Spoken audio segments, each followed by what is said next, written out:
Welcome back to 3 for 3 on the YouTube and podcast homes for BamaOnline.com. Travis Reier, Clint Lamb, Jimmy Stein getting you ready for Alabama's Rose Bowl matchup with the Michigan Wolverines. Feels a little bit funny, guys.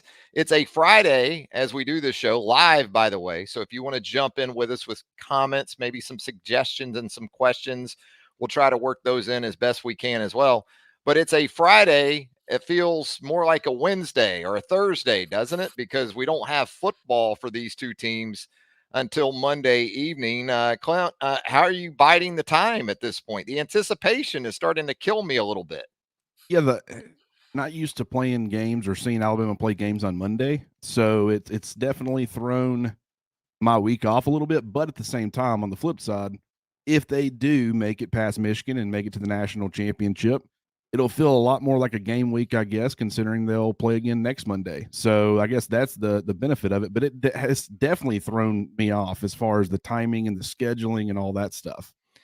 Yeah, I got the predictions request from Clint. He's going to have those staff predictions up, maybe even as we record this. Those are going to start to show up there at BamaOnline.com. So a little bit different routine, but I guess hey, Jimmy, it's better than playing tomorrow, right? In the Orange Bowl on a Saturday.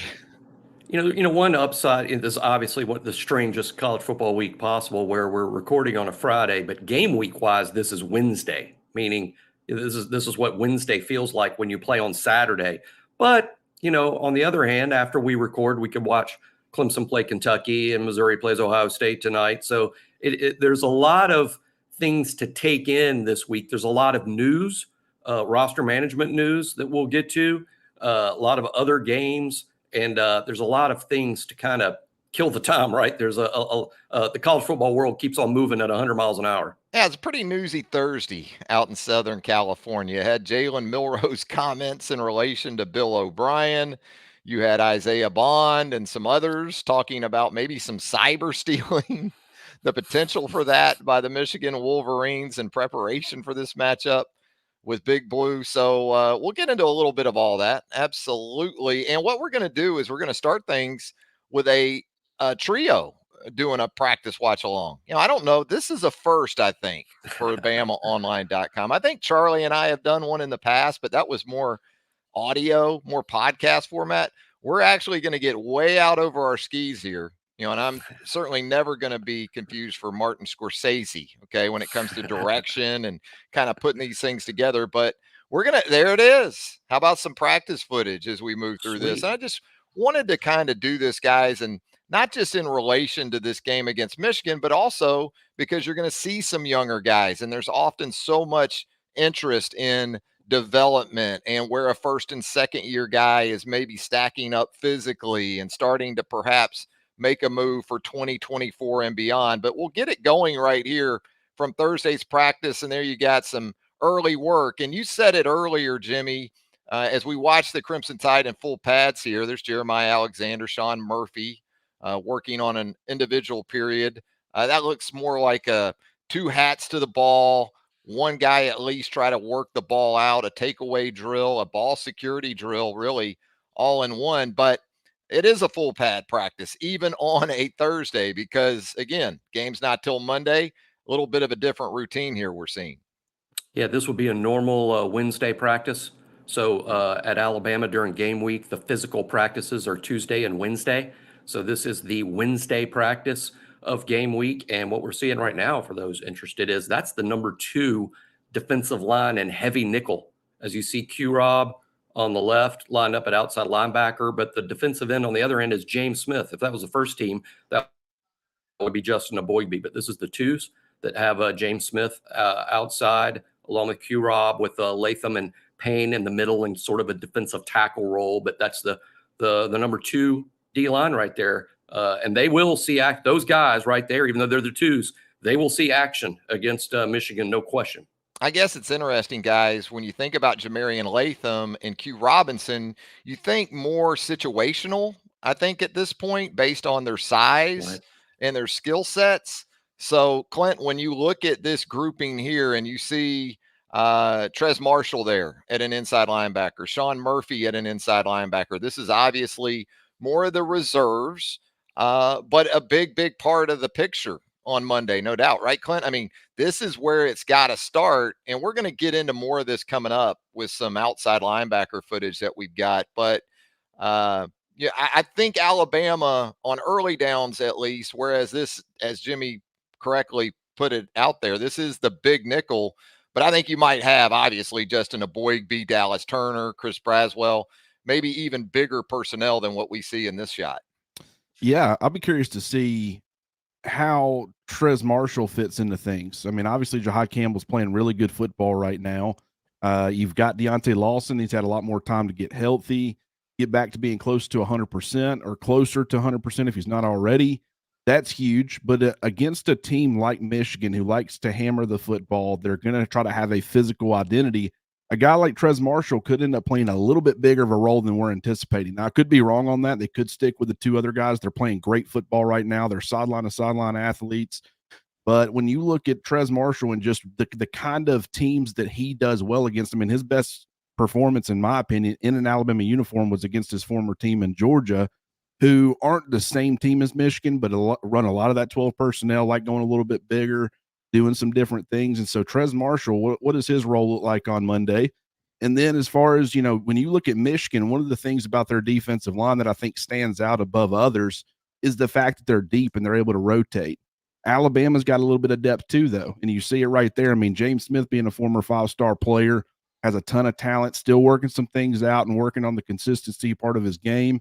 But Jamarian Latham being an interior pass rusher plays a little bit more on a drive-to-drive basis. He gets some, early down work as well at times. But it's mostly going to be the Justin Aboigbe show. You see Damon Payne there. I almost said Deron Payne. I still do that years later. But, that's a guy that's going to play a huge part as well. He's one of the backup interior defensive linemen, and he can stop the run extremely well. And I'll be interested to see what his role looks like on Monday too. And again, having been out there for years, when they let us out there, this was like the equivalent of a unicorn sighting, a media viewing period these days since COVID. This is very early, even some pre-flex stuff that you're seeing. So this isn't teamwork, and that's why you'll get a mix of maybe some young guys like we see here. Deontay Lawson, Keanu Coote, Caleb Downs, Aboigbe, but then you'll also see some Edric Hills and some Jordan Renauds, and there you see Jahad Campbell. This is pre-practice for the most part. There's a guy that's going to be important too. You talk about right there in the middle of things, Tim Keenan. And we get into the outside linebackers here. Hey, who's this guy right over here, Jimmy Stein? Is that your guy, Charlie Strong, over here, I think? Checking out those outside linebackers? Yeah. That's not, I can report for sure that is not. It might be Charlie Strong. I think it is. But look, there are so many staffers out at these practices. It is. You've got to really be kind of thorough in how you check things out. There's Coleman Hutzler. And this is the two guys I wanted to talk about, Jimmy and Clint, as far as, and we previewed this for a while now in advance of this Michigan game. Usage rate for these two guys together on the field against this Michigan offense. And I'll start with you, Jimmy, in terms of your expectation. Does it start with heavy nickel with just one of them out there, maybe even some base? And then situationally, you try to get more into these two guys out there if you can force those second and third and longs? They typically play together when it's base or when it's dime, ironically, base or dime. Alabama has played hardly zero base all year long. Really short yardage, they'll play base in some situations. But generally, they've played zero base. Against Michigan, they might choose to play a ton of base, which will be really interesting in the sense that we haven't really seen it all year.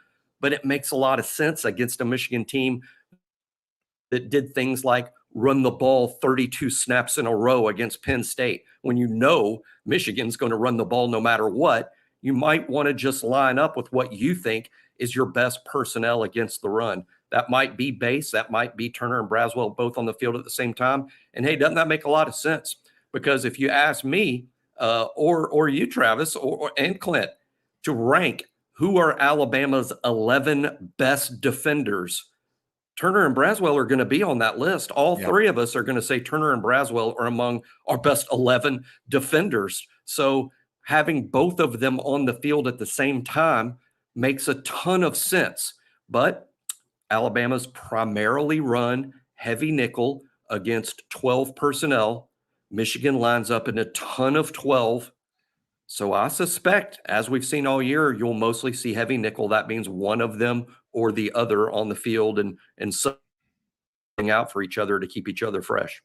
Yeah, and they don't have a problem with that. Alabama doesn't in terms of rotating those two. They have equal comfort, I believe, Clint, in either Dallas Turner or Chris Braswell out there. But I think Jimmy said it too. I watched a lot of Michigan offense against Iowa, against Ohio State, against Penn State, and all three of those teams played a lot of base, and not just on early downs. They stayed in it.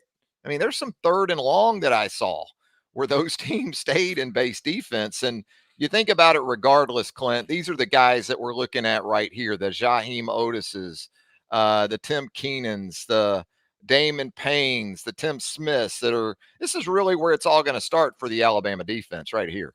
Yeah, and when you look at the base side of things, I mean, to give people an idea, Georgia uses a ton of 12 personnel. They use it maybe 25% of the time. Michigan's at about 50%. I mean, so when you're talking about Georgia uses a lot of it, but Michigan's on a completely different level. And they also use quite a bit of 21 personnel, about 5% of the time compared to less than 1% for Georgia.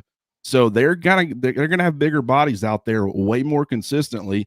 So I think that lends itself to maybe be able to use base a little bit more, but it definitely starts with the guys that you're talking about.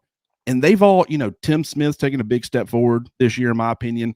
I think Payne has taken a step forward as far as just improving his consistency. I thought he showed flashes last year, but he's become more of a consistent presence, even though it doesn't necessarily show up on the stat sheet. Tim Keenan, everybody knows about his development. It's been, give Freddie Roach a ton of credit for a lot of those guys and how they've developed. Justin Aboybe is a huge part of that.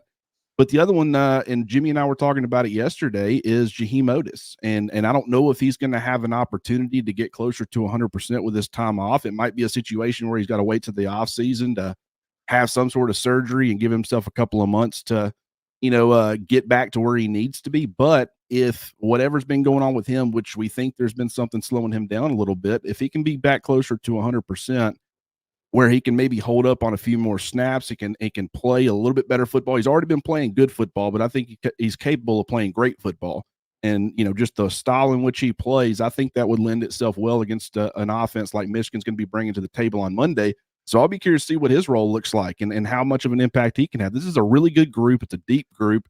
And we talk about the outside linebackers, and I think it's big that against this style of offense, it's been important pretty much the entire season. But the development of Dallas Turner and Chris Braswell on early downs and being able to set the edge better and stuff, I think in this type of matchup, that's going to show up in a major way, and you're going to be able to see just how much of a difference makers those two guys can be compared to in years past, especially Chris Braswell, where maybe he didn't have that consistency as a run defender. Yeah, getting up to 250, 255 for Braswell, that raised a few eyebrows back in the preseason, but it has shown up as a very positive thing in terms of, again, that usage rate with that duo on the field together. That's not a 230-pound Chris Braswell that's out there with a 240 Dallas Turner. That guy's added some weight, and it hasn't hurt his functionality in the least. How about these two guys right here? Yeah, Charlie Strong, Kevin Steele. Think they've seen brain a few trust defenses throughout the years. Boy, would you love to just be able to listen in on conversations like that out on the practice field. And Jimmy, I think Clint alluded to this earlier too. I got to think this is a motivated Alabama defensive line too, because we've heard so much about Michigan's defensive front, and understandably, justifiably so. The depth, maybe not stacked with star power, but that ability to rotate 7, 8 guys in there very effectively. And that's something Alabama's really done all year, hasn't it? Yeah, Alabama's played 7 players with the first team consistently almost all seasons, kept everyone fresh. I think the Alabama defensive line has performed as well as we've seen maybe since 2020. It's just an improved group depth-wise. I think it's an improved group in the first team in terms of playmaking. I mean, Justin Aboybe had an absolute monster season statistically for his position. I mean, with 7 sacks, it's one of my projects between now and Monday. I don't know that any defensive lineman, I'm not talking about an edge player or an outside linebacker, did any defensive lineman in the SEC match Justin Eboigbe's 7 sack total? I doubt it. I mean, I'm going to look into it, but I doubt it. He had just a monster season for Alabama. Tim Smith steps forward. Tim Keenan, a huge step forward. I think Otis had a bit of a struggle year, probably health-wise, because there were games where he just didn't even play much at all. But, you know, and he was really playing a different position. He's been playing nose guard, sort of slid over to a defensive end spot this season. James Smith flashed for a freshman, didn't play a ton, but he played with the ones, some. Payne and Latham sub in every single game, even in the first half of games. They're more situational, but they still play a lot with the ones. This was a big group. They were a productive group, and there were games where they really stood out. The one game that I will remember all season long for that group, guys, against Texas A&M. Tim Keenan himself had as many tackles in that game as the entire vaunted Texas A&M defensive line did. Keenan had 9 tackles, which is how many the entire Texas A&M defensive line group was credited with. And look, you know, we can talk about production, and it's obviously important, but this could be a game where the tackle totals aren't exceptionally high for Keenan and some of those guys like Damon Payne and Tim Smith. But what you want is for these guys right here that we're looking at right now. You wonder why, Clint, these guys do these drills right here, these inside linebackers do this type of sled work. This game on Monday is why you do those drills, because it's going to be about striking people. And it's good to see Deontay Lawson in that shot, Clint, looking like the break has done him some good. Yeah, these inside linebackers need to channel their inner Rolando McClain, Dante Hightower as much as they possibly can in a matchup like this, because this is where you would love to still have those 6'4", 255, 260-pound inside linebackers. But it's a different era of college football. I think Jahad Campbell's come a long way as far as understanding his run fits and being able to be an effective run defender. I think Deontay Lawson just having a chance to get back, closer to 100%. He was one of Alabama's best players, really offensively or defensively early on in the year. And just the way that the off-ball linebackers have been used to apply pressure on quarterbacks, that's been big. I think both these guys are good in coverage, but it's really the primary focus on Monday is going to be stopping the run and how effectively can these guys do that. And I think that they're capable, and I think the defensive line in front of them is going to play a major part. I think that's been a big difference in the way Alabama's defense has performed this year compared to the last couple, is the fact the defensive line has improved to a point where it can keep these linebackers clean a little bit more. But at the same time, when you're going against a Michigan-styled, offense, and if you are playing in base, you're going to have to be stacking and shedding quite a bit more than maybe you're used to. And I think these linebackers are capable, but that's certainly something to keep an eye on, because this is a different style of offense than Alabama's played pretty much all year, and that includes even a team like Georgia. Georgia gives you some of that, as close as you'll probably get, but Michigan's a different beast. Yeah, I think if Alabama does play a good bit of base, Michigan's really going to try to get those 2 tight ends and or Donovan Edwards, the one running back, in some matchups on these linebackers, right? That's where you would think, based on personnel, you would be able to exploit some things. And obviously, Michigan likes to throw it to Loveland. Edwards is a 30 reception guy as a running back. So some things to keep in mind there. From a health perspective, Jimmy, what is maybe the most encouraging thing we've either heard in recent days, that we've seen on some of this footage, perhaps, in your opinion? Was it Jace McClellan's update a day or so ago? Sounds good for him now with that foot.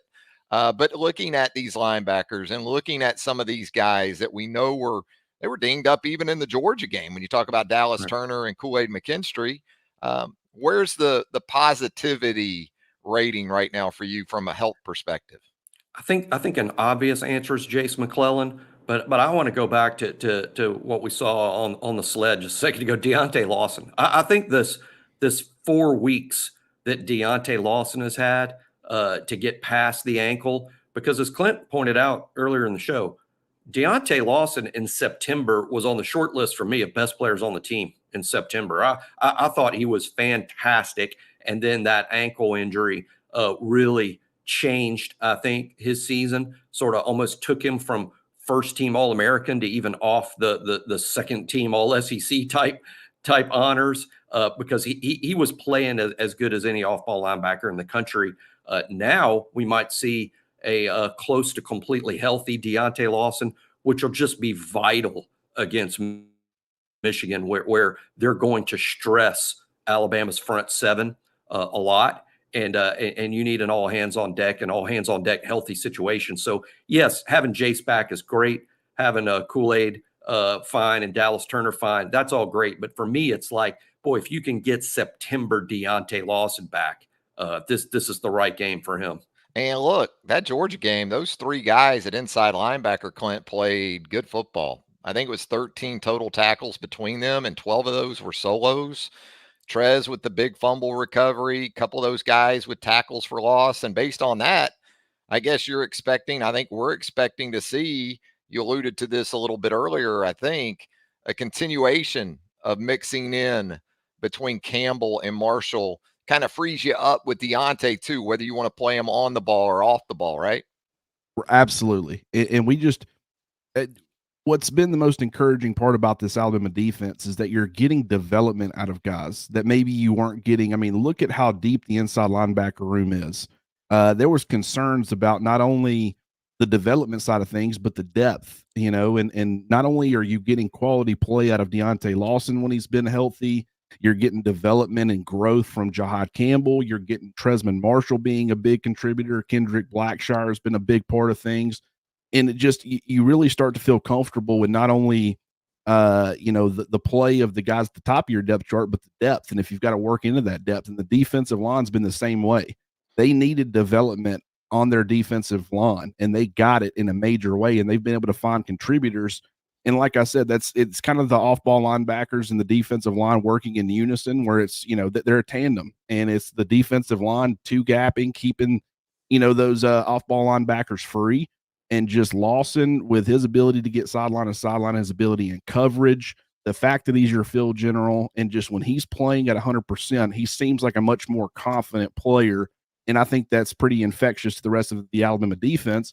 But it's not just that. I mean, you got a deep rotation of guys. You've got several quality linebackers. But I agree with you, Travis. I think you are going to see, continue to see some Tresman Marshall, because, as I said, this is the style of game that kind of fits what he does well. And I would expect him to contribute just like he did against Georgia. Maybe, maybe the motivational factor with it not being his former team, maybe that impacts things to a degree. But I just think more so than that against Georgia, it was the fact that the style of offense that Georgia likes to run fit what he does well. And I think that Monday will prove that as well. Yeah, I think from the outset Monday, the message has to be sent by the Alabama defense. If you're going to run the ball on us, it's not going to be with Blake Corum between the tackles. We're going to fit that up, and we're going to clean it up, and there's not going to be yards after contact. That is his forte. You're going to have to do some different things if you're going to run the football against this Alabama defense. Interesting Thursday, to say the least, for this guy. How about Isaiah Bond? His last month or so, it's been interesting to say the least. What did you guys make of the comments about the potential for cyber stealing? We see the scissors lift over here on the right of the video. I wonder if Alabama had a video camera videoing practice and maybe another one pointed the other direction, trying to make sure all things were clear at practice in Carson City, California. Jimmy, we've been around a long time, man. We're old heads. Mm-hmm. We've heard, We've seen a lot of things. But that one was pretty much a new one on me. I don't know about you. The cyber stealing, the Isaiah Bond comment. Yeah. I mean, I don't know. I mean, I guess being, media now, I mean, my first thought was that when Isaiah said that, Josh Maxson may have fainted. Like, oh, no, let's not go Turned there. in his 2 notice right there. Yeah. Let's not go there, Isaiah. I'm not sure Bond is supposed to say stuff like that, but nevertheless, it is interesting. Look, coaches have always been paranoid about this type stuff. I mean, coaches, for years, what have we almost half joked about, but the condos across the street from the practice field in Tuscaloosa, and about how there's this fairy tale, I think, of you have to sign, if you buy one of those $1 million condos, you have to sign something saying you won't watch practice. That's I don't think people pay him $1 million and agree not to do anything, but coaches have been paranoid about this for years. And now that this is out there and Michigan's name is attached to it in such a way, it sort of feeds that paranoia. I wouldn't be surprised if Alabama has privately gone to significant lengths to keep things even more off radar than they did before. And I think Isaiah Bond's comment is sort of a peek into that. Yeah, our guy Tex Tider here chiming in the comments. Love the spotters on the scissor lift searching for blue and yellow fellas spying. Yeah. Do we really think they're do we really think they're out there wearing blue and yellow? You don't think they're not throwing on a little crimson? I don't know, Clint. That Connor Stallions guy, they're pretty brazen in the that Connor Stallions guy had the disguises nailed. So I mean, I would assume you would at least throw on a little crimson, blend in a little bit. But yeah, this is Nick Saban's already extra paranoid compared to the average coach anyways. Yeah. So, I mean, you throw this into the mix, and when he's been asked about it, he's acted like he's not paying much attention to it. It's not a big deal, whatever. We're not going to, worry too much about the sign stealing and all that stuff. And it's like, doubtful. I highly doubt that. I bet there's been a lot of extra precaution taken. And, I mean, I don't know where this came from as far as the cyber hacking and as far as practice videos and things like that. But that's really interesting to me as well, because it's like, where did that come from? Who came up with that? And maybe George Hilo. That's what a lot of people are saying, Travis. I'm just saying that it's strange that he gets on. We're not saying that. We're just saying that. Yeah, right? It's a possibility. That's all we're saying. We're not going any further than that. Former Michigan staffer. Might have been debriefed, Jimmy. A lot of opened eyes. A lot of opened eyes. In recent weeks with that addition. So that's. I'm sure he's going to be a great coach. Don't get me wrong. We'll see if he ends up sticking on the staff. But regardless, if you just revealed some of that stuff, it was a beneficial bring in for sure. Hey, Jimmy, this next clip is Jalen Hale, which some folks might say, well, he's had a nice true freshman season. He's made some impactful plays. See the Ole Miss touchdown. For a little more on that, but I wanted to bring this up in relation to Evan Stewart, because there's so much going on in the portal now. Of course, Evan Stewart, the very talented wide receiver previously of Texas A&M. It looks like here in recent days, the word, whatever that is that Alabama probably won't be a player for him. And I think that's due in part to some of these guys that we probably haven't talked about enough in terms of big picture development. And when I think of that, Jimmy, I think of this guy right here. You want to talk about a talented wide receiver from the state of Texas? You already got one on your roster, don't you? Yeah, and you make your biggest leap. This is true for most players. There's exceptions to every rule, but for most players, they make their biggest leap as college players between year 1 and year 2. That's your big jump forward. And if Jalen Hale makes a big jump forward from about a heck of a football player next season. I mean, I think that guy's on the short list of sophomores to be very excited about in 2024. I don't know what size his role will be Monday against Michigan, although he's already shown he can be more than capable if you throw a ball his way. But I think in terms of 2024, he is a key player, and him and Bond both, and I anticipate Bond taking yet another step in his development. I don't think we talk about this enough, but I think a year from now, we could be discussing Isaiah Bond as a first-round pick.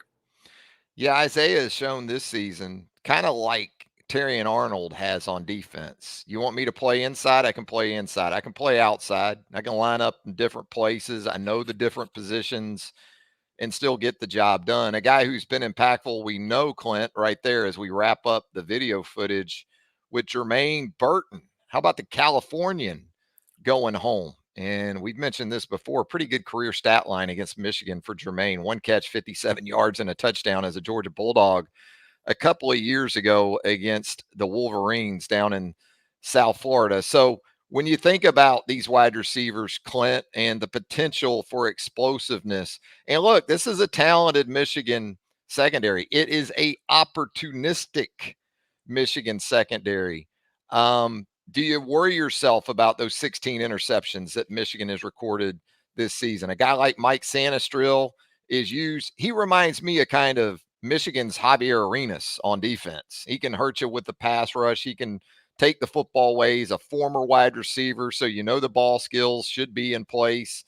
How do you envision these guys attacking Michigan on the back end, and maybe what are some things Alabama needs to be cautious of? Well, yeah, I certainly think that Jermaine Burton's going to have a big role. I think several guys could end up having a big role, but you're going to need an all hands on deck against Michigan secondary and really against their defense in general. And I think you have to worry about the turnovers. I don't think necessarily, obviously you've had the improvement from Jalen Milroe, and that's encouraging. You don't have to worry nearly as much about making ill-advised throw that ends up being a turnover. One of the things about Michigan's defense is they have consistently put their offense in favorable field positions the entire year. And that is why you look at their offense and they haven't racked up a ton of yardage, but they're one of the top scoring offenses in college football because that defense puts them in favorable situations, whether it be with forced fumbles, whether it be with interceptions. And with Jermaine Burton, Will Johnson, former 5-star player, really talented guy, 6 interceptions in his last 2 years. He's been a starter, the last 2 years. And he plays left corner, right corner, he moves around a little bit. I could see him shadowing Jermaine Burton a little bit. But, last year I think he gave up like 12.9 yards per catch. This year he's sitting up there at like 17.1. So it's certainly gone up. And the fact that Jermaine Burton averaging 22.2 yards per catch, that ranks 3rd nationally. He can beat you vertically consistently. And Jalen Milroe has proven that he can hit that shot consistently. And so I think if you get Will Johnson, even though he's a really talented guy and a guy like Jermaine Burton, I could see some of those vertical shots not only being attempted, but being completed. And so I'll be curious to see how that ends up playing out. But really, that's one of the more the entire matchup between Michigan, really you look at almost every position and it's fascinating to study and who has the advantage and where and how do they attack and all these things. Wide receiver versus secondary is, certainly one of those matchups because Alabama's got a lot of different options. You talked about the nickel corner, very good player. I'll be curious with his lack of size. Can Alabama get Amari Nablack out there as a big slot, create some mismatches and maybe get him on a 5'9", nickel corner and see what he can do there.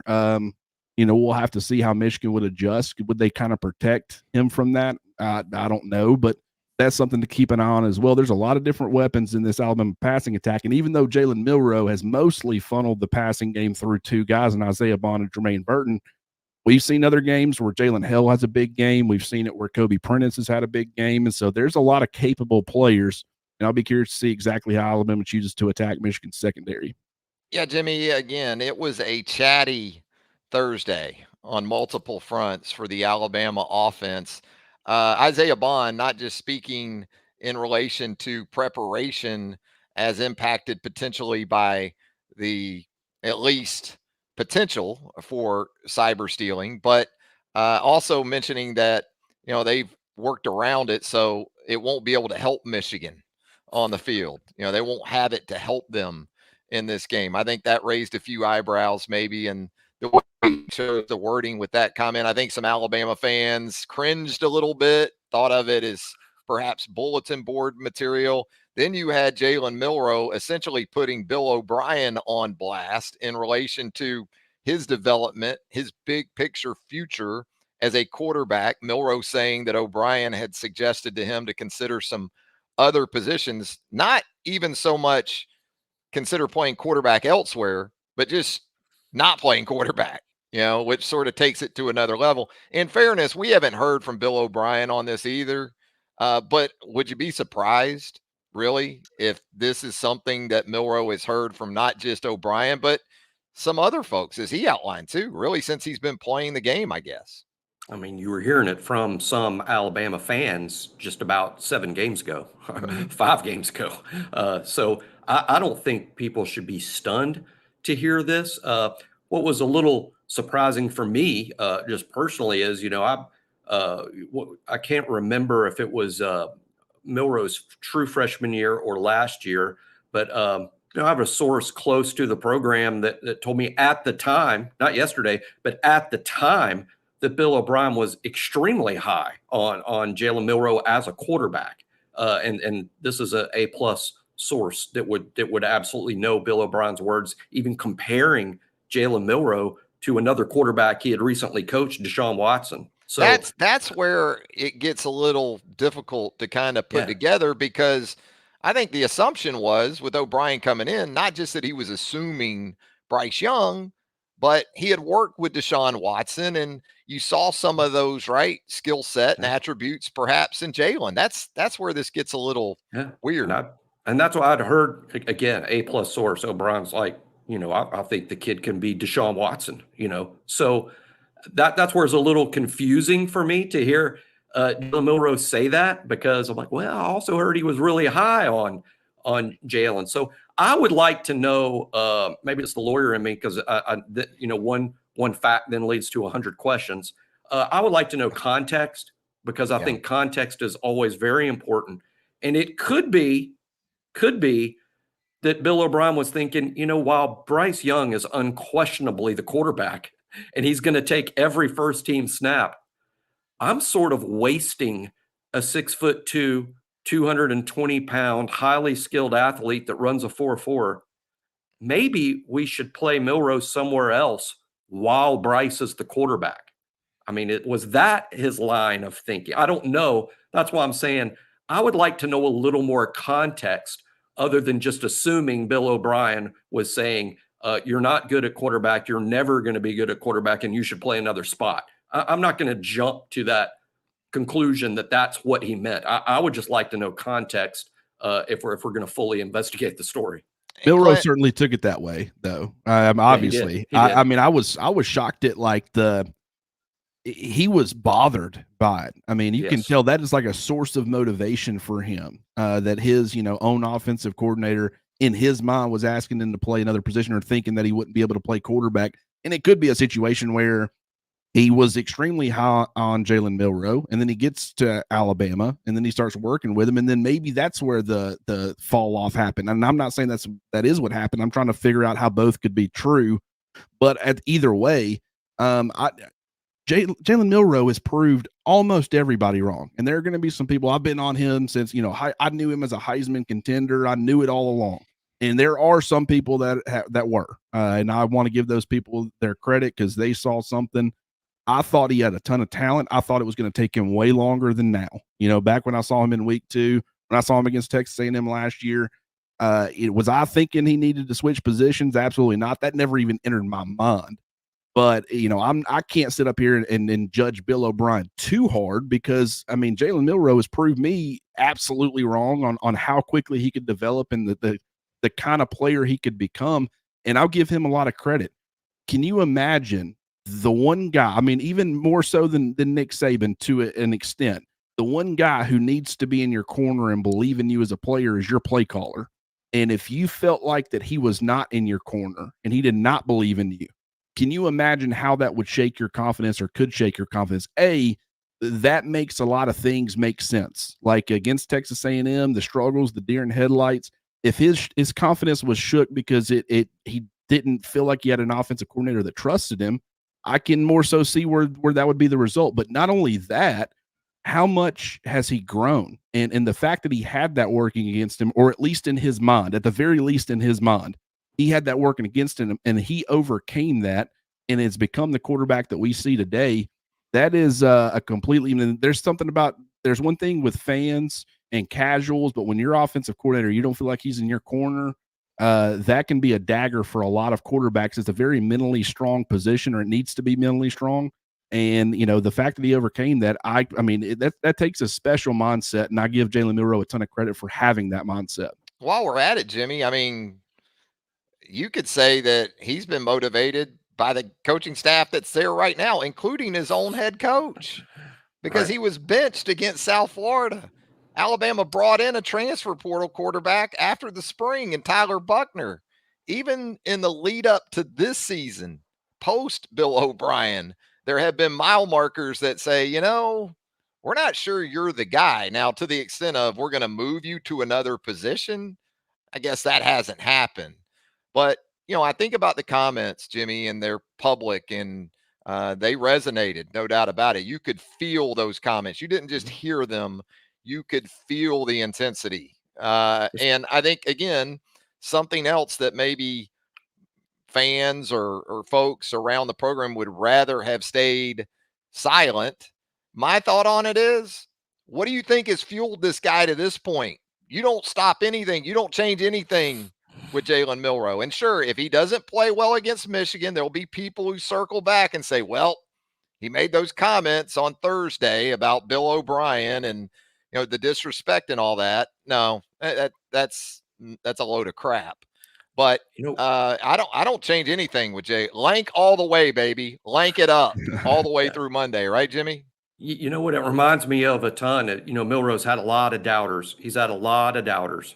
And it reminds me of it's a heck of a comparison here, but it reminds me of all the way to his Pro Basketball Hall of Fame speech, Michael Jordan bringing up the fact that he was cut in the 9th grade and didn't make the high school basketball team. When he was in the 9th grade, Tom Brady being the 199th pick in the NFL draft provided fuel to him all the way until the day he stepped off the field as the greatest quarterback in the history of the game. I think Jalen Milroe, like those guys, like Michael Jordan, like Tom Brady, he finds the fuel in the doubts, and it's kind of his superpower, right? I mean, it seems like it's what's elevating Milroe to these heights. And hey, I'm waving the flag for Jalen Milroe as a potential 2024 Heisman Trophy winner, because I think these same things that bother him today will also be bothering him next fall and going forward. I think the greats, they take it personal. What's the meme with Michael Jordan? And I took that personally. That's what that was practically what Jalen Milroe was saying yesterday. I took that personally. And hey, whatever's fueling that guy, keep it going, because I think he is 1 year of development short of being just undefendable at this level. He's not there yet, but you can see him tracking towards that rare spot in this game of being undefendable.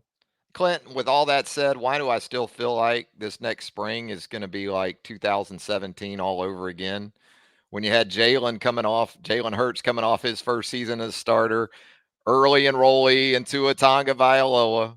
Tua lit it up at the 8A game, or looked very good in that spring game. Here comes Julian saying, you're already hearing the positivity about the nation's #1 quarterback prospect for the 2024 cycle. Why am I getting those vibes that even if Alabama wins out, it's going to be a situation where there's still going to be a lot of hype surrounding Julian saying? Hey, I was literally about to say the exact same thing, because it does feel similar. Now, and people need to go ahead and prepare themselves for this. Who looked better in that spring for the most part? It was Tua. Why?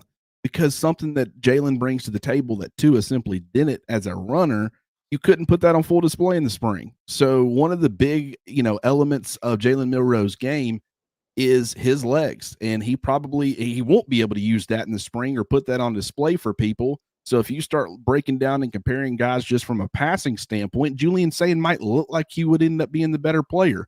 But I mean, there's something different, and Alabama saw it against Jaden Daniels. They've seen it against other talents, Deshaun Watson back in the day, where when you get on a football field with a guy who's able to just be a dynamic threat with their legs, you see it in the NFL with Lamar Jackson. It just adds such a strain on you defensively. You've got great defensive minds like Kirby Smart trying to outsmart himself by using 2 quarterback spots. I mean, this is the danger of just having that threat. Like Jalen Milroe hadn't even always used his legs, but you knew that cat could go 6 games without taking off and running once. And in that 7th game, the defensive coordinator is still pulling his hair out, worried about him running the football. Like, that's just, the threat is always there. And so people need to keep that in mind when it comes to the whole quarterback room in the spring. Is don't be shocked if Jalen Milroe doesn't look spectacular. But what I will say is that with him being quote unquote the guy all throughout that process, that's going to benefit him. But also he's going to continue to work on the things from within the pocket. And so if he can continue to improve there on top of his rushing ability, and he can learn to read defenses and all that stuff, and have just time, not only working on that stuff, but working on that stuff as Alabama's starter, that can really benefit him once you unlock those legs again come next fall. So that be sure to keep that in mind. It's going to be an interesting, conversation. But Jalen Milroe, in my opinion, should be the guy. And I'm a huge Julian Sand fan. I think he's got a very bright future in Tuscaloosa. And if Alabama had to turn to him next year for whatever reason, he's a freshman. I'm not going to put too much on his shoulders and make a bunch of assumptions. But just from what I've seen on the high school level and the early buzz, you would probably feel confident in his ability to get the job done. But that's assuming some of these other guys are gone too, but because we don't know what the quarterback room is going to look like. We just know right now there's 6 guys. One of them's heading out in Tyler Buckner after this game, but you're still going to have 5. So we'll see how things turn out. Dexter Wright here in the comments, Jimmy says Sayan already has the quarterback room nervous. Now, I think we've learned enough about Jalen Milroe as much intangibly this season as really anything else that I don't envision Jalen Milroe being nervous about much or anyone else in that room. But safe to say, Sayan is making some early impressions on his teammates and that staff. Well, it's like the famous pitcher Satchel Paige once said, hey, don't look behind you. Something might be gaining on you. And I think Julian Sayin is going to be gaining on some guys in that room. And I know Travis is exactly right. There's going to be Julian Sayin mania this spring. He's not going to do anything to douse those flames by performing well. Won't surprise me at all to see Julian Sayin impressive this spring because he's been impressive his entire high school career. But there's other guys too. I mean, I was really impressed down the stretch with Ty Simpson, who I thought by Kentucky was radically different than the Ty Simpson we saw against South Florida. I think that's Ty announcing that he's close to being ready to be a starter at this level. So much of the excitement that will be there about Julian Sayin this spring was there about Dylan Lonergan this past spring and fall. I think we know from our sources close to the program that Dylan Lonergan is somebody that the staff is very, very high on. No one has been disappointed in Eli Holstein. I'm not so sure, guys. I mean, it's not worth a single point on the scoreboard, but I'm not so sure that this Alabama QB room today in Pasadena, when Tommy Rees is meeting with his 6 guys, that may be the best collection of 6 Alabama's ever had, which is saying a lot, when you're going all the way back to the Bryant era when you had a Namath and a Stabler on the team at the same time. You had guys on tennis scholarships playing football. Yeah, a whole different scholarship era too, right? But 6 wide, the guy that you would call the 6th guy is the Gator Bowl MVP to beat South Carolina. So that's just crazy what Nick Saban has been able to accumulate. Well, one thing I want to say about Jalen Milroe and Julian Sayin, what's one thing that helped Jalen win the job this year? He had the locker room. He had the support of his teammates, and that hadn't gone anywhere. In fact, it's only grown from this point. You've seen that guy go out there and battle, and he's taken some big hits, and he took the big hit against Kentucky, and he stayed in the football game, and just, the team loves him. And so even though, you talk about the talent and all that stuff, the locker room element of this entire thing certainly plays a role. And right now, Jalen Milroe is far and away has the locker room as far as their support for him being the starting quarterback at Alabama. Yeah, no doubt about that, intangibly. And by the way, he's performed. I mean, he's closed out that Georgia game. So there's a level of trust now, too, from that coaching staff. And I'm not saying Julian Sayin won't be able to develop that pretty quickly, because we've heard the point guard talk so much in relation to Julian, how Nick wanted him to become more of that guy. Well, I think Julian Sayin shows up as a point guard. Now, does that mean there aren't some other areas that he still has work and ground to cover to get to where he needs to be before he's truly ready to assume that position at Alabama? Of course, he's got room to cover, but going to be some good stuff, I think, from this quarterback situation in general. Jimmy said it. I mean, I can't recall a time when Alabama at any point had 6 like this.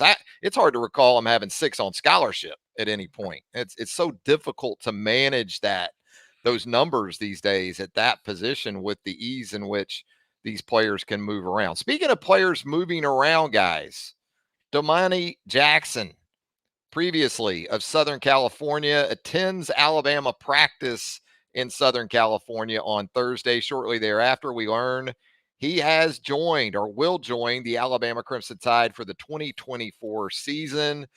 I'll start with you, Clint. First, what do you think this means in relation to corners for 2024 as far as NFL draft and those type of things? Is this indicative of some expected movement, not just in terms of scholarship number guys, but specifically a guy like Terrion Arnold?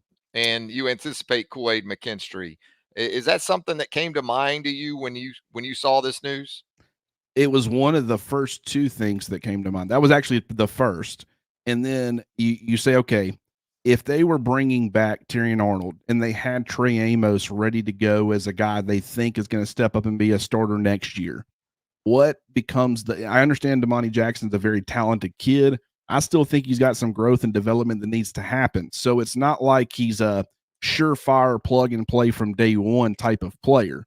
He's not coming with those expectations like you kind of thought was going to be coming with Eli Ricks. But he's an experienced guy. He was, he started quite a few games at USC. He played over 700 snaps. He had 11 starts this year. He's played, good football at times. I think he's been a little bit inconsistent. I think the development of that entire USC defense has been pretty rough. So you can't really blame him from that standpoint. You get him with Alabama's coaching staff, and you have to believe in their ability to get guys where they need to be. There's a reason he was the top corner in the country last year. Got the size speed combination that you look for. He's got the length. He's a willing run defender, physical at the line of scrimmage, plays the press pretty well. But he's still figuring some things out too. Like, he was pretty technically sound coming out of high school, but there's some things from a instinctual standpoint, just understanding the position and the nuances of it. I still think he's growing in those areas. But one thing I'll say, when you look at him compared to the rest, let's say Kool-Aid McKinstry and Terrion Arnold, which I think is very realistic at this point, both those two guys are gone. They're both projected to go in the first round right now. It would make sense. You got to let those guys go and say, go be great.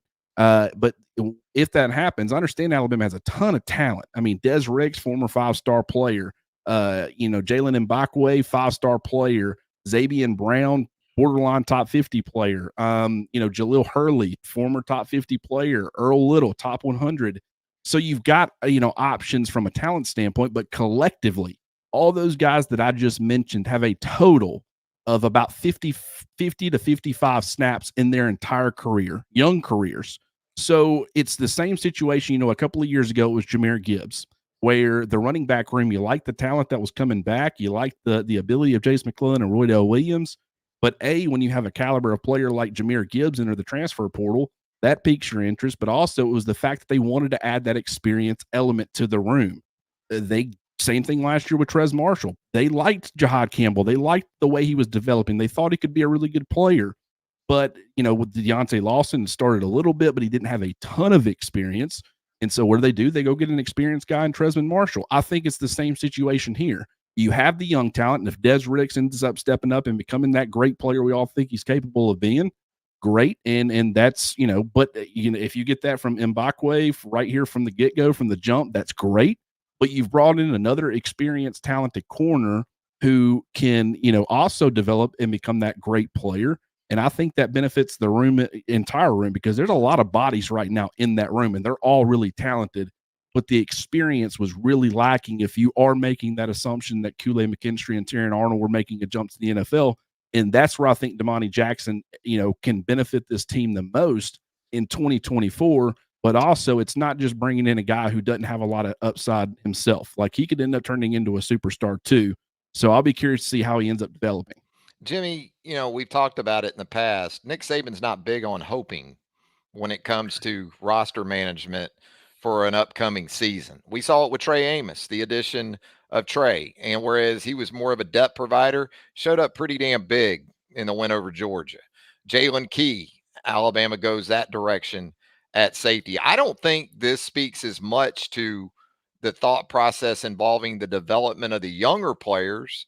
I just think it's, look, we're trying to maintain a level of play here, and we're wide open to Des Ricks coming along, Antonio Kite.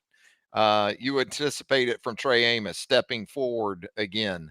in next season. But you always need at least 3 legit dudes at corner, at least 3, because you start factoring in the potential for the star position. So even if Terrion Arnold came back, right? Even if Terrion Arnold did come back and you add Trey Amos to go along with him, you still need a legit third corner, and you'll damn sure take a fourth if you can get it. And Domani Jackson's a guy, I guess, an injury a couple years ago, had a knee injury that kind of slowed his start at USC. Clint, I've heard the same things in terms of his all-around play. You watch him on tape at Mater Dei in high school, really excels in press and more in man. But there's intricacies to coverage with zone and the pattern matching and different stuff that Nick Saban does, similar to Eli Ricks in some ways. I'm not saying he's the same player, going to have maybe some of the same issues Eli did, but there's a lot more to it. And, best player available right now looks like Domani Jackson at corner where the portal's concerned. Yeah, it reminds me a little bit of LT Overton, the other portal guy. I mean, a 5-star from 2 cycles ago who has a ton of natural ability, hasn't really panned out yet, but there's still a lot of hope there, and I think that's what you see in Domani is a lot of hope. I mean, in terms of a projection, he's projected to be a great player at this level. Hadn't happened yet.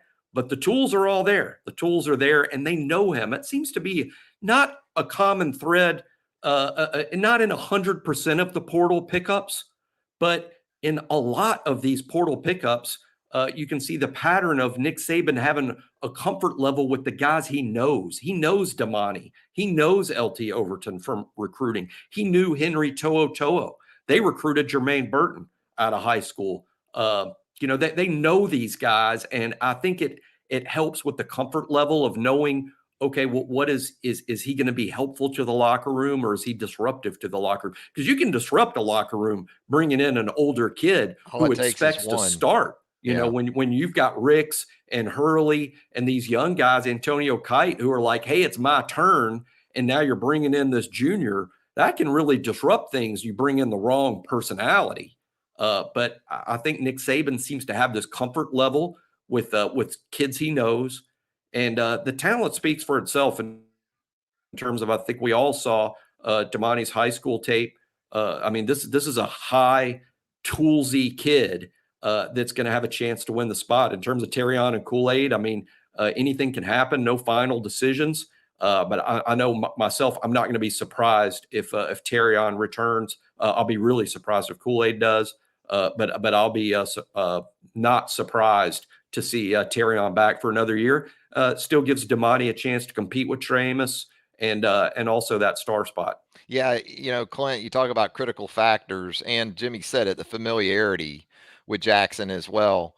But critical factors at corner, he's 6'1", he weighs 190 pounds, and he ran a 10.25 in the 100 back in high school. I'd say those are the critical factors that you got to kind of check. And he's physical. He's got that size. He's got that. I mean, when you talk about prototypical Nick Saban Alabama corners, the size 190, length 6'1", long arms, physical, ultra athletic. I mean, the long speed is just on a completely different level than a lot of your average corners. Like Eli Ricks in his wildest dreams couldn't do some of the things from a speed standpoint that Domani Jackson can. And I think he's got a little bit of positional flexibility. We talked about star. I certainly think he's capable of that. If he doesn't ever develop the instincts necessarily that he needs as a perimeter guy, he could end up playing star. He's got the physicality for it. He's got the size for it. Or it's also possible that he can end up making a move to safety. He could pull an Eddie Jackson. I'm not saying that's going to happen, but I'm saying that if the development isn't where it needs to be, I mean, in Alabama's system, those perimeter corners are asked to do a lot. They're left on islands in a lot of situations. You've got to be able to understand the defense on such a level. And if you mess up, it's touchdown. I mean, you're such an exploitable position, and it's, put on full display. It's one of the most exploitable positions on the field as far as, if you're not playing good football, teams are going to take advantage of it. And, so if he ends up not developing, which I fully believe in this staff's them being able to get that out of him. But if they don't, I think he's got enough talent. He's physical. Like I said, he's the run defender that you look for. He's almost a little bit too physical at times. I think that's probably a big issue. He's got a little bit of Tyrion Arnold in him, where he gets a little grabby at times. He's like a boundary corner, but he can fly. He can fly. I mean, that's an interesting mix. Usually that's your more physical corner in there, but he can run. There's no doubt about it. And, we talk about the transfer portal and whether or not a guy's developmental or if he's an instant guy. I think Domani Jackson is being looked at as a guy immediately who comes in and impacts things. And then, it's interesting though, we've seen Nyquil Bertrand, the offensive tackle from Texas A&M here, linked to Alabama in recent days. I know our Joseph Hastings there at BamaOnline.com has had some news about an official visit for Bertrand coming up. And you look at him, and this is a raw prospect from Philadelphia, Pennsylvania. Didn't play at A&M as a freshman. But then when you consider Alabama's still forming 2024 class, it's pretty much interior offensive linemen. So it looks like, Jimmy, that this staff is looking at Bertrand potentially as a tackle for the 2024 class, as much as they're looking at him as a portal guy who typically comes in and competes right away. Not that he won't or couldn't, but on the surface, it kind of has that feel to it, I guess. Yeah, this one's really odd to me because it flies in the face of the Overton and Domani Jackson. Here's a kid they don't know. They didn't even recruit this kid out of high school. And then he goes to A&M and doesn't even play his freshman year, and yet they like this guy. I can't, it's dangerous to speculate. It's super dangerous to speculate. But isn't it fair to think that Nick Saban may have given his old friend Jimbo Fisher a call on this one and said, hey, of all those guys you're leaving behind, there's a lot of them in the portal. I thought Jimbo wasn't taking Nick's calls. He might be now. He has multiple lines now. He has a different situation in terms of probably, he's now that he's worth he's worth what AT&T is worth. Yeah. He has several lines. But I can't help but think they might have talked about this kid because, he hasn't played. And Alabama didn't know him. And Nick and Jimbo probably do talk more than we know. So it's very interesting about how we can't watch tape of this guy at A&M and the high school. He's a 3-star out of high school, Practice 3-star. Practice day. And I will say to me, that's maybe there's a Philly connection with Christian Barmore coming from there. Who knows, Nick? Well, it goes deep. Right. That Texas A&M defensive front is one of the most talented in the country. So if you're watching practice tape and he was on the practice squad, you've seen him get some pretty challenging reps, I'm sure. Yeah. So, I mean, if they were able, that's what a lot of these guys, when they go to transfer and they don't have any tape, they get those practice reps. And so maybe Alabama saw something on there and thought, hey, against that defensive front, look at him. He looks pretty good. And we think we can develop him into some. If I had to guess, I would say that's exactly what happened. I think it's that practice tape and who he was actually going against that's probably helped him the most. And they need a tackle in this class. Absolutely. Need one. So immediate future, maybe, but even if it's more about, a 4-year span for Bertrand to develop, it makes some sense there as well. As we get out of here, guys, Tex Tider, our pal, has a request, like this is Casey Kasem or something we're doing here. The top 40 to close us out. Need a sing along with Clint on the acoustic guitar behind him. Counselor's choice of songs. So I don't know if we're going to get to songs. You got about one that I could play. Wish You Were Here by Pink Floyd, and I can do like the easy parts. So I mean, you don't have Yay Alabama down on that thing. I don't have Sweet Home Alabama down on that thing. Much less Yay Alabama. No Hail to the Victors on there. I thought I was going to get real cute with that purchase over there. I thought I'm going to learn how to play guitar. I understand I'm 30 plus years old, but this time my brother's a musician. He can play it really well. And I got it, and I spent a lot of hours, a lot of wasted hours because I didn't make it very far. And then I figured out, you know what? I probably just need to keep talking football because that's not working out for me. Did you guys catch the wife's contribution to the show today? See that right there? Christmas present? See that it's roses in that little Rose Bowl. Nice. Yeah, that's thoughtful. I can appreciate that. Yeah. You got a good one. Trying to add some value to this thing, man. We do the best we can. Men would have never thought to do something like that. It's a little elephant cup with about 4 roses in it. There you go. We're ready. Nice touch. Hey, this has been a lot of fun, guys. Enjoyed it. Yeah, I've had a blast. Jimmy, appreciate you. Travis, appreciate you. This is a great conversation, as it always is. And hopefully we get to do one. Well, I'm sure we'll probably do one. We're going to do one regardless, yeah. But hopefully we're previewing a national championship game. But there's some work that needs to be done before that happens. Real quick, give me the Washington, Texas pick for each of you guys before we get out of here. Clint, who I you got got Texas. You got Texas. I got Texas. They're just too good at the line of scrimmage. Same. I think that's the trenches is where I think Texas has the biggest advantage. So yeah, I'm going with Texas too. Give me Michael Penix. You're going with Washington. Purple Rain. There you go. Y'all wanted to sing along. There it is. Sounded just like Prince. Oh, I mean, Paisley Park. That's where I'm at right now. I'm in the studio. There you go. No, I'll go Washington. Against better judgment because I hear you on the lines of scrimmage, Jimmy. I'm going against some things. I kind of feel a Vince Young type performance in a twist of irony, right? For Washington in this one. If you like watching college football, you can't help but watch that Rome Odunze, the wide receiver Washington. He's got some receivers too. Yeah. That guy is awesome. I mean, they got a deep group actually, but Texas isn't great on the back end. I mean, we forget in that Alabama game, Alabama got over the top multiple times and was explosive. If their main source of offensive production. Yeah. So it should be fun regardless. But appreciate you guys doing this. A lot of fun. Hope the viewers out there have enjoyed it. It'll be in podcast form as well.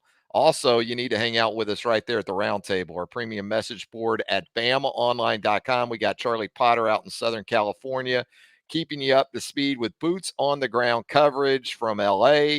We're going to be doing our best to keep you updated as well throughout the weekend and into Monday's game and throughout Monday's game.